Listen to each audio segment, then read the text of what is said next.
Hannah Murray on TRE in the afternoon. Joining us on the line now is Margie Goldsmith, an award-winning New York City-based adventure, luxury and lifestyle writer. Her latest book is her memoir, Becoming a Badass, From Fearful to Fierce. She speaks to anyone looking to overcome a sense of powerlessness in any given situation, whether that's a dysfunctional family, a marriage or relationship, or a career. Welcome to the show, Margie. Thank you so much for having me, Hannah. Oh, it's lovely to have you with us. And my goodness, what a life you've had. This is so far. There's more to come. Absolutely. Starting from what sounds like a really traumatic and difficult childhood. Yes, it was. Very much so. But I feel there are two ways to go when you're a survivor out of a childhood like that. Either you become a mess and you end up on drugs, or you become successful because you can't stand being in that horrible dysfunctional family. So you know you have to do whatever you can to get yourself out of there and move on with your life. Yeah. So you managed to do that. Yes. Well, actually, I escaped after college graduation, I went to Paris and just never came back. I stayed there for 4 years.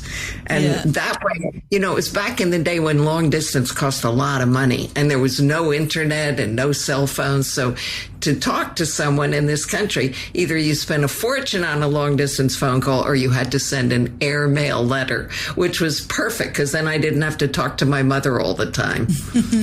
And you lived quite a glamorous life in Paris. Well, yes.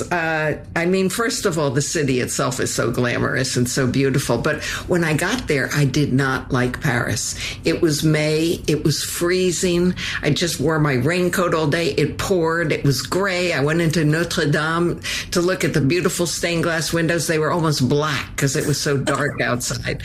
And I was hoping some cute French boy would hit on me. No, it was they called them the pieds noirs, the Algerians who go, missy, and I was so scared. And I was going to leave Paris. I toured around Europe for the summer, like a lot of Americans do after college graduation. And I thought, there's got to be something wrong with me. I hated Paris so much. They keep writing all these love songs and books and poems. So I decided to stay till I learned what it meant to love Paris. So that was the beginning of my liberation away from my family, who only wanted me to get married. That was their idea of going to college, find a man, which I hadn't. So this was a perfect escape. I didn't have to talk to anyone. Yeah. I'm dying to know what you did in Paris, because I kind of know what you mean. I've been to Paris a few times, and sometimes it can seem, quite old and dirty, and you need to go to the right kind of places. And so much of when you visit somewhere is about the people that you meet as well. So what do you do? How did Paris change your mind? Okay, well, first I went to Alliance Française, which I used to call Alliance Au Pair, because all the Swedish au pairs were learning their French at this school. And I used to walk around with my Herald Tribune in English hidden inside Le Figaro, so everybody would think I was French. And what I did was I first learned the language. I had an automobile accident, and I got a $1,500 settlement, which was enough, I knew, to get me for quite a while to stay in there. I found a $3 a night hotel, which was right on the Pont Neuf, so it was very cheap, and it included breakfast. Wow. And then I had been stage managing during the summers at Summer Stock, so I really wanted to go back into the theater because I hoped to write plays, but there was no American theater in France, but there was an American poetry reading. So I stage managed that, and that got me connected with the expat community. And finally, I learned about a job, which was dubbing foreign films into English. So that's the one where the lips go, blah, blah, blah, blah, the lips keep moving and the voice says, yes, that kind of thing.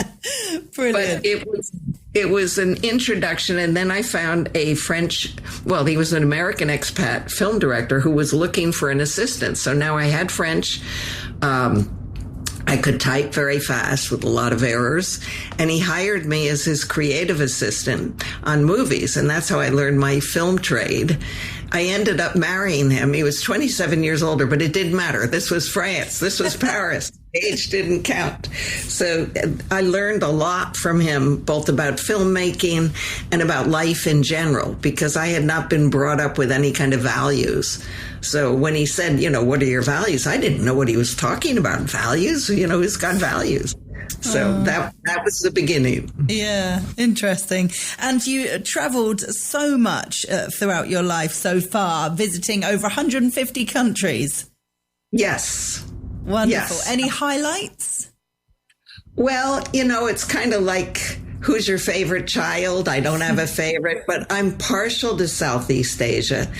I loved Bhutan, which is this tiny little, we used to be a kingdom, wedged in between China and India, where the people are so friendly. And I loved Kyoto and being in a ryokan in Japan. And I loved China and seeing the forbidden soldiers in Xi'an. And I just loved everything about Vietnam, where you would think they would hate us, but they have forgiven us. It's a beautiful country if you don't get killed trying to cross the street because there's so many motorbikes going on. And I loved Mongolia, which is the place of the wide open spaces. I had a riding instructor. He was 80 years old. I said, he's going to take me riding.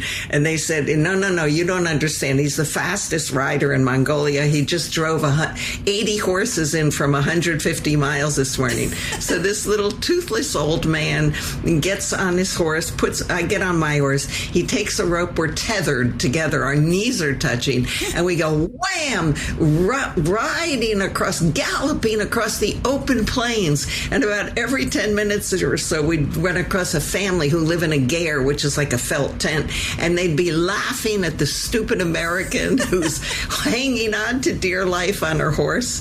But it was wonderful, and it was a great experience. Wow. So those are just a few of my favorite countries, not to mention Greenland and Iceland, and parts of America are just gorgeous, like the A1 Drive in California. And it's hard to stop. You get me started, and I'm going to go through all 150. And I loved London, and I love the Cotswolds.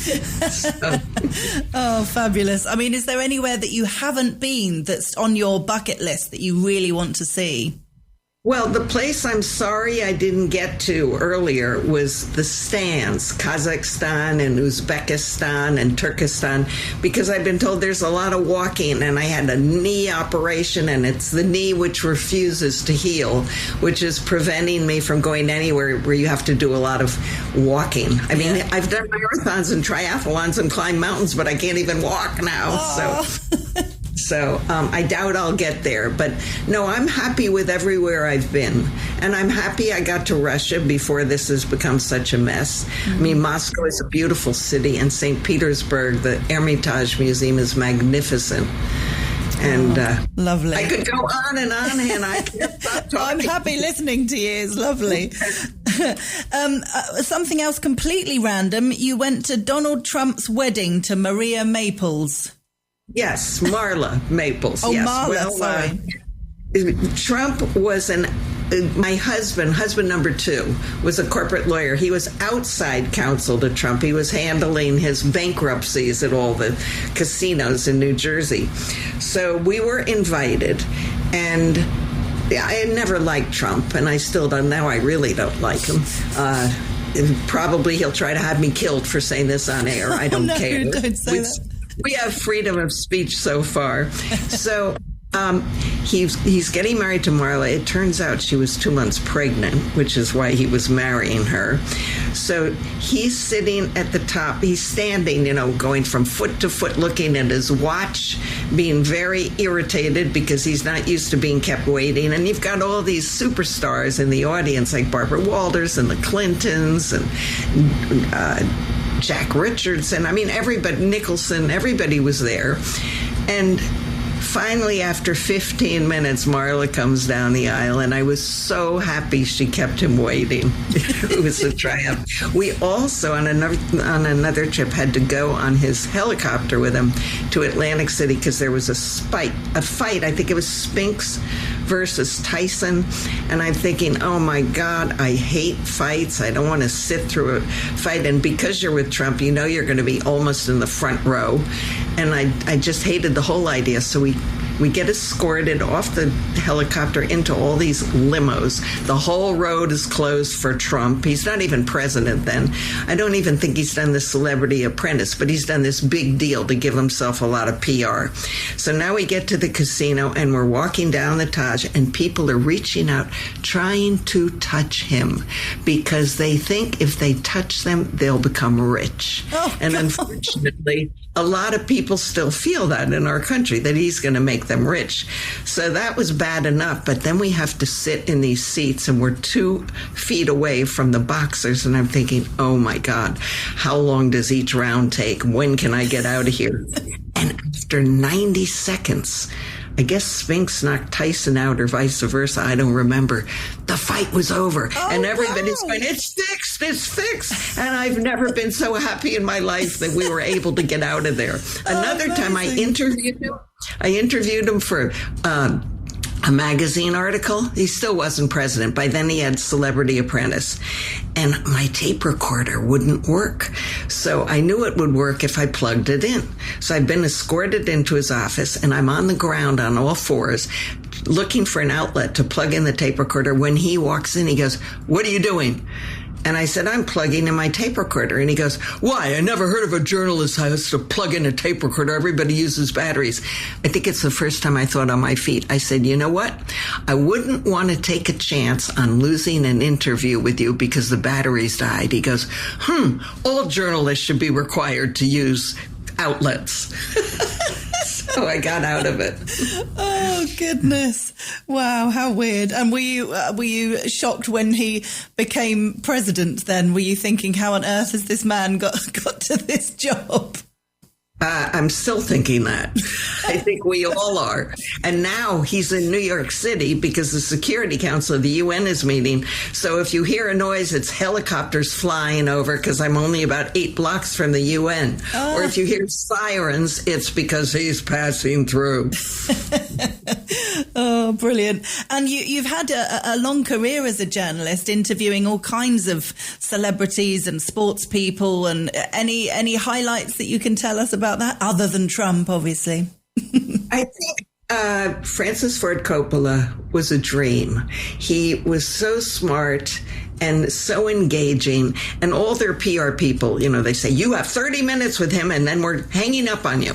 So the 30 minutes goes by and I go blah, blah, blah, blah, with my questions to make sure I get everything in.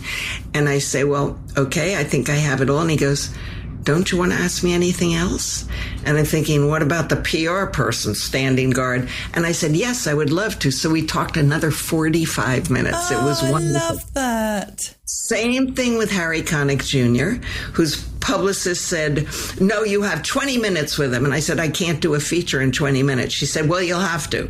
So I get up there into his suite. He's got a cold. He's wearing a baseball hat. He's unshaven. He was so nice. And after the 20 minutes, he goes, Do you want to ask me anything else?" And she pops in her head. I said, "I would love to ask you other things." And she closes the door behind her angrily. And we stayed another 35 minutes. So he was wonderful. And there's a football player you've probably never heard of named Larry Fitzgerald Fitzpatrick. I don't really follow him in sports. He was a wide end receiver for the Arizona football team. He told me he had gone back to college. He was about 35 because he had promised his mother he would go to college. So he went to school online while he was playing football, and that was very moving. Yeah. So they were all great in a different way. I've interviewed Branson twice. He's very, very smart. And it's, what more could you ask for than to be able to talk to these wonderful people? I did an interview last week with Gordon Ramsay. Oh, and wow. I explained I expected him to be the way he comes across on TV. I said, Gordon, I mean, are you really like this, or is this just a persona? You want people to think you're mean? And he said, well, look, you've got thousands of hours of footage that you're editing together, and you have to keep it interesting or people aren't going to look at it. So it is, just all show and tell for him. He couldn't be sweeter or nicer. Oh, that's so lovely. And so are you kind of freelance? Do you do interviews for different magazines and newspapers and things now? How does it work? I freelance, but I've got a few steady gigs. And in between those gigs, I'm always writing. I mean, I've been working on this memoir now since COVID. Wow. And it's finally coming out, which I'm very excited about because I'm hoping to inspire people to not sit around and think someday I'm going to do this, because most people never do. They say, oh, I'm going to go on safari one day. They don't. I'm going to study Spanish one day. They don't. I think I'll learn how to play tennis or pickleball. They don't. I mean, most people just talk about what they're going to do someday. And because I've had so many years of experience, I'm probably twice as old as you, I've been around a while, and I've learned that, you don't wait for it to happen. This is it. We're all just going through once. And so you have to do everything you can. So, yeah, I waste a lot of dumb time watching dumb movies on Netflix and ridiculous things like Below Deck, which I watch during lunch. Oh, I love Below Deck. I do too. It's my drug of choice during lunch. And it's always the same. There are two things I like. When they get the tip, I want to know how much it is. Yeah. And I like watching the passengers. I don't care about all the backstage romances. It's boring. Yeah. But the passengers are always obnoxious. Yeah. But it's shocking how rude some of them are, isn't it? It really is. I know. Oh, incredible. Incredible. Do you have a favorite captain? Do you watch all the different Below Decks? I like them all. I like Captain Sandy, and I like, the one who had a cane. I'm having a blank on his name. Captain Lee? Yeah, Captain Lee. Yeah, he's lovely. Yeah, they're all great. I agree. And you talk about in the book all the, not just travels, but all the real physical challenges that you've done, all the mountain climbs and incredible things. What was Everest like? I mean, I don't know how you can sum that up quickly, but... Let's put it this way. It was very, very scary. They made us wear helmets. We had to have ice axes. So that's what you self-arrest with if you're going to fall. We didn't need them because we were on trails. But at one point, we had to cross a frozen lake. And there was a yak train ahead of us. And that means a batch of yaks, huge yaks carrying stuff on their backs. And the yaks refused to cross the lake. That's how scared the yaks were. They knew that this lake could just give way. So our safety instructor guide said, follow in my footsteps and do not diverge from exactly where I put my foot. And I'd never seen him so scared. So, of course, we were all scared. We did make it across the lake. And the further up the mountain we got, the scarier it was because you have the owners of the yak trains and they'll just go into your tent and steal things if you're not careful. So we had to zipper down our tents and be careful. And you're so out of breath all the time. Even this 18-year-old super athlete was having so much trouble. Everybody had their day of being altitude sick. And they said, don't get altitude sick because if you do, we're going to have to get you down the mountain. And I don't know what the name of that thing is. They pump air into your lungs as they're driving you to Kathmandu, which is the nearest place with a hospital. And that's a 12-hour drive. So... It was scary, but it was fun. Every time we'd keep climbing and someone would be coming down, I'd say, did you summit? Did you summit? Well, most of them hadn't, so I stopped saying it because you could see how disappointed they were. Their faces of no, we didn't, no. Exactly. Oh, wow. Exactly. So how do you feel now the book is out there and you've finished it? The book is now available for pre-publication, and it's coming out September 30th, wherever you buy your books, or you can pre-order it now. And I'm feeling really good. Just before we got on this phone call, I started signing books because I'm having my launch party next Tuesday, which is September 30th. And I don't want to just have to sit at a desk. I want to be able to talk to my friends. So I've pre-signed the books, which is the hardest thing. And I'm excited about it because I'm hoping it'll change a lot of people's lives. I mean, there's one issue we haven't talked about at all, and that's that I've had some cancer scares. First, I had stage 4 pancreatic cancer. I was sure I was going to die.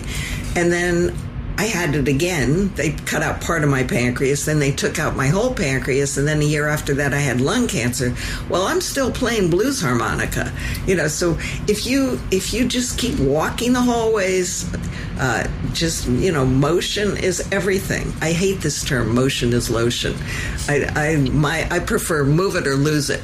But you can heal from anything if you just keep moving and keep a good attitude. It just makes all the difference. So you don't have to have had cancer or any other serious disease to read my book, but if you want to be a badass, you have to just keep challenging yourself. I think it all started the first time I ever saw a Nike ad. It was in a magazine, and it had a big, huge "Just Do It" with a tiny little figure in a yellow parka in the middle of a gigantic green rainforest. And that just hit me back in 1972. And since then, I've been trying to just do it. Love that. Love that. Well, it's been really great to chat with you, Margie Goldsmith. Thank you so much for joining us. And if listeners want to get a copy of Becoming a Badass From Fearful to Fierce, it's available on our website for pre-order, TRE.radio. Margie, thank you so much, and keep doing what you're doing. Hannah, thank you so much. It's been wonderful. Bye-bye. And have a great day. You Bye. too.